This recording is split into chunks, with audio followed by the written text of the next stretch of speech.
បាទខ្ញុំបកករណាក្នុងគណៈចាត់តាំងសូមអរគុណលោកគ្រូប្រធានសង្ឃខេត្តហើយនឹងថៃចៅបន្តអង្គពិធីមកទៀតនេះខ្ញុំបកករណាខ្ញុំបាទសូមក្រាបថ្វាយបង្គំអរតនានិមន្តព្រះគ្រូប្រធានសង្ឃដើម្បីនិមន្តផ្ដល់នូវភារកិច្ចការនិងជាឱវាទចែកជូនក្នុងអង្គពិធីសូមអរតនានិមន្តអានោះតិចនេះគៀមចាត់ទៀមចាក់ប៉ុន្តែអស់ដែលបានធ្វើនៅក្នុងពេលថ្ងៃរសៀលនេះជាចុងក្រោយអានិសង្ឃនេះពិតប្រាកដនឹងមានច្រើននឹងសូមជូនពរចាត់ទៀមចាក់ប៉ុន្តែអស់នឹងសូមទទួលយកនៅសេចក្តីសុខចម្រើននិងប្រកបដោយពុទ្ធពរទាំង4ហើយយើងវណ្ណៈសុខបលាមិនការវណ្ណៈសុខនៅសូមខំដល់សម្បត្តិទាំងឡាយបីយ៉ាងសម្បត្តិមនុស្សមួយសម្បត្តិទេវតាសម្បត្តិនិព្វានដូចចិត្តទេវតាអរគុណប្រាថ្នាសូមអនុមោទនា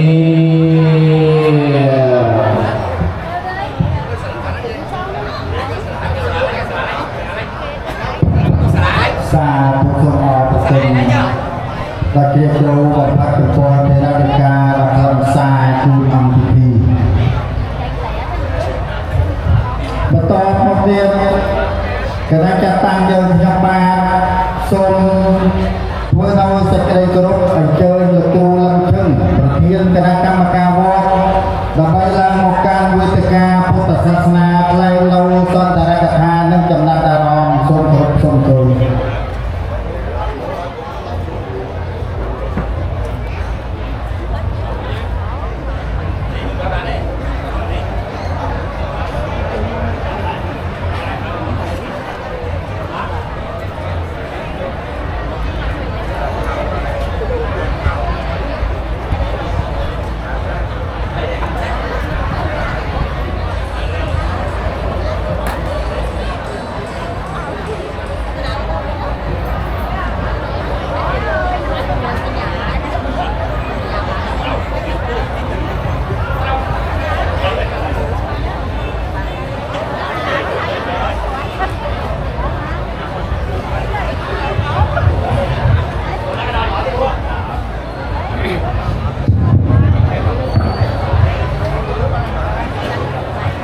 លោកចាស់ថ្ងៃប្រកបដោយដាក់កាត់ដល់ប្រឡងដំជាខេមរៈប្រកបសាស្ត្រទាំងអស់បានស្រាប់ប្រទេសនេះឯកឋានបានប្រពៃនៅកម្មវិធីបុណ្យកឋិនពាងដើម្បីហើយហោមួយរៀនដល់ទីកងទៅកងចាំប្រសាក្នុងប្រវត្តិកំពុងមានជ័យអស់តែយ៉ាងបីខែនៅការនេះគឺបានពូមីអន្តរជាតិណាមកនៃការពុទ្ធសាសនាក្នុងជំនួសជំនួសមូលទទួលមានការចាប់អារម្មណ៍ចំពោះភាសាការវិទ្យាត្រាស់ស្លារបស់មុខអស់ជាកាមេរ៉ាពុទ្ធសាសនាក្នុងជំនួសជំនួសស្រីមានវត្តស្រីនិងពុទ្ធសាសនាជាចេះនៅในសមាជិកក៏បានជួយមកចូលរួមនឹងរចនាព្រះអង្គឋានដើម្បីให้ហោគោលការរបស់វត្តភូមិជ័យដើម្បីវិធីដល់គូសង្ឃក្នុងរបស់វត្តត្រង់ចាំរក្សាអបចារ្យពេលខែកន្លងនេះជាកិត្តិយសមួយដល់ដល់ហើយដែលជាជាត្រាស់ស្លាប្រកបដោយបញ្ញាដើម្បីយល់ព្រមឃើញចូលនិងធ្វើបានល្អតាមតម្រាយទស្សនៈនៃពុទ្ធសាសនាដើម្បីលើកស្ទួយថែរក្សាជំនឿទម្លាប់ប្រពៃណីនៃពុទ្ធសាសនាឲ្យបានស្ថិតគង់វង្សទុកប្រាបានប្រសាគឺជាកិច្ចភារកិច្ចរបស់ជាខេមរៈរបស់សាជាទាំងអស់ក្នុងបុគ្គលនៃពុទ្ធសាសនាដែលកំណត់យកព្រះពុទ្ធសាសនាទុកជាទីពឹងទីរលឹកដើម្បីនៅរូបប្រតិបត្តិធ្វើបានល្អទៅតាមវត្តមានជាប្រដៅរបស់ពុទ្ធនេះជាមហាបុគ្គលមួយហើយដែលជាព្រះស្លាតាមព្រះអង្គទ្រង់បញ្ញត្តិនិងអនុញ្ញាតឲ្យពិភពនឹងទទួលយ៉ាងសង្ឃកថាហើយនឹងជាពុទ្ធបរិស័ទបានធ្វើនៅសង្ឃទានគឺកថាទានឯងដើម្បីជាគុណប្រយោជន៍មួយសម្រាប់ដល់ព្រះសង្ឃដែលចូលក្នុងពុទ្ធសាសនាបានសម្រេចនឹងបានទទួលនៅអានិសង្សវៈនេះបានគ្រប់ព្រះមកពីរឿងកថានេះជាការឆ្លងហើយក៏ជាការហើយ ក្រោយនេះគឺក្រោយបានធ្វើក្នុងរដូវមានតែក្នុងមួយឆ្នាំមានតែមួយរដូវក្នុងរយៈពេល29 ខែប៉ុណ្ណោះមកគិតទៅខែមួយខែបើប៉ុណ្ណាវត្តណាដែលធ្វើហើយក៏មិនអាចធ្វើតាមតែថ្មីបានជាលើកទី2ក្នុងរដូវតែមួយនឹងហៅថាក្រហើយដល់កាលហើយនោះទៀតជាថាហើយត្រង់ដែលនិយាយតាមមានសភាច្រាស់ស្នាជាវលោកត្រីជីវរទាំងបីណាមួយយកមកវាគេរក្សានឹងហើយជា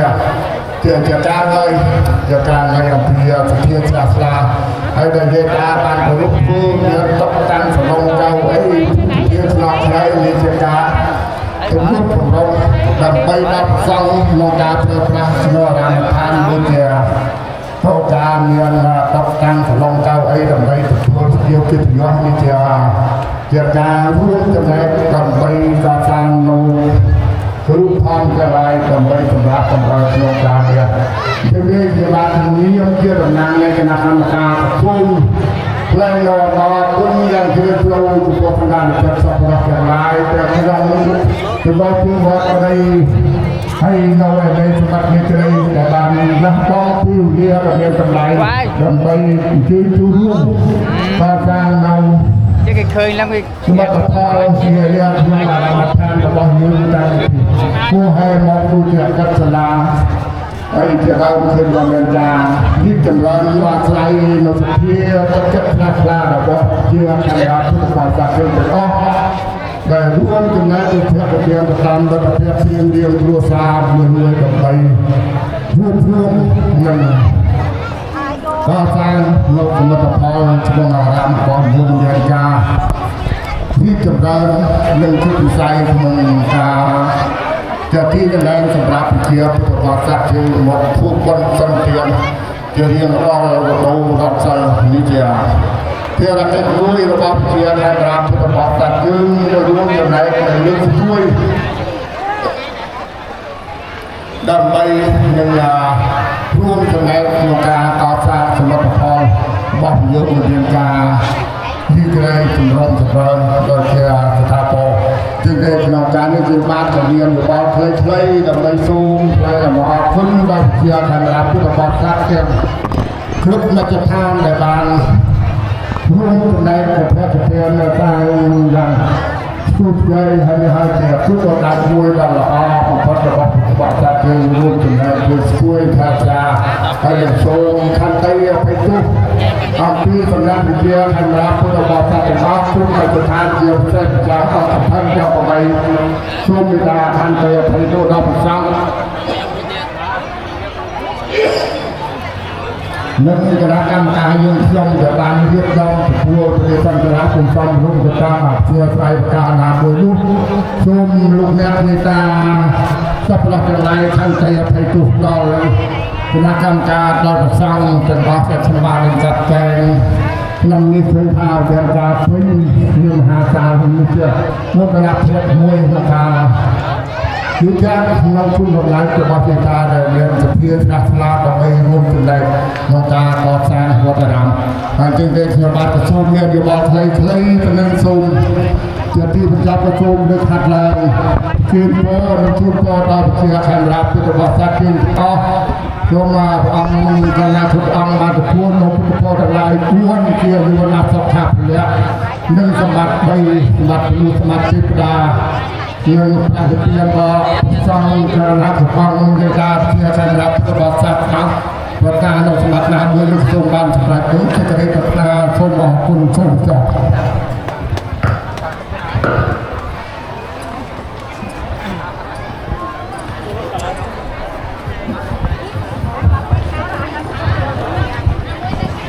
បាទខ្ញុំបាទសូមអរគុណចំពោះលោកគ្រូប្រធានគណៈកម្មការដែលមានថ្លែងនៅសន្ទរកថាក្នុងកម្មវិធីបន្តមកកថាសូមជម្រាបជូនដល់នេតាបន្តិចគឺថាមាននេតាណាគ្រូនៅសោម៉ូតូនេះមានរូបស្វាធ្វើនឹងឈើគឺថាមកទទួលពីគណៈកម្មការ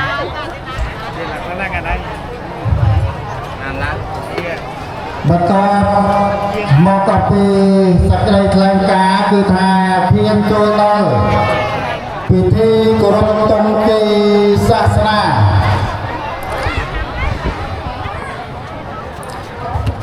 ហើយដូច្នេះខ្ញុំបាទគណៈចាត់តាំងសូមគោរពអញ្ជើញ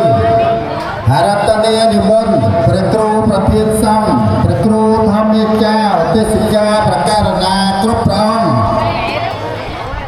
គណៈកម្មការម្ចាស់កឋិនអស់លោកអ្នកយាយតាសាធុសប្បុរសយុវជនយុវតីកុមារាកុមារីគ្រប់អង្គនិងរូបទាំងអស់ដែលមានវត្តមាននៅក្នុងមណ្ឌលខណ្ឌសីមាវត្តកំពង់មានជ័យទឹកប្រៃថ្ងៃនេះសូមមេត្តាគោរពឡើងធម៌ទាំងអស់គ្នាបែរប្រភេទទៅទិសខាងកើត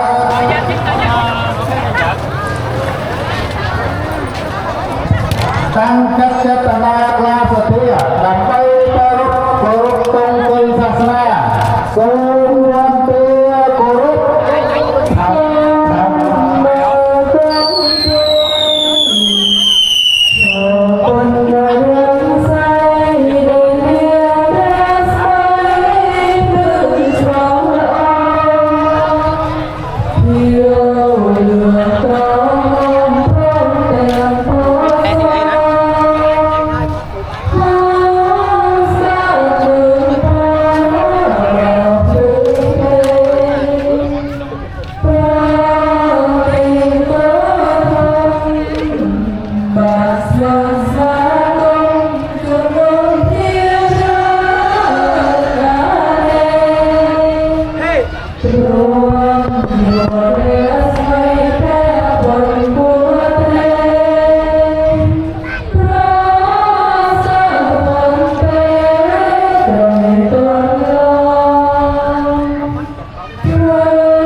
សូមសម្រាប់សម្រួលរយៈបទកុមារប្រពន្ធដោយយុវ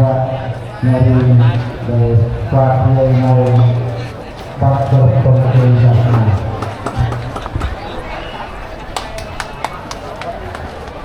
sáng giờ nay người ta trước trong ba tôi cho mình lắng tay đi ta đã bắt nô chúng ta sau một câu á ta một tôi vô và cho một việc này người ta đã chắc tăng đi cho ba khi là thiên cho lâu vì con phải xong cầm lao lâu thì thời gian cao nhóm các em này chúng ta trong là khói tập trung tập trung để thiên xong số ca tập trung như mong các em cầm lao lâu thì thời gian cao cô là tự nhiên này hiện tại với tình yêu người thân thiết là ta kêu ta hỏi ta đi nhau đi nhau sao đi trong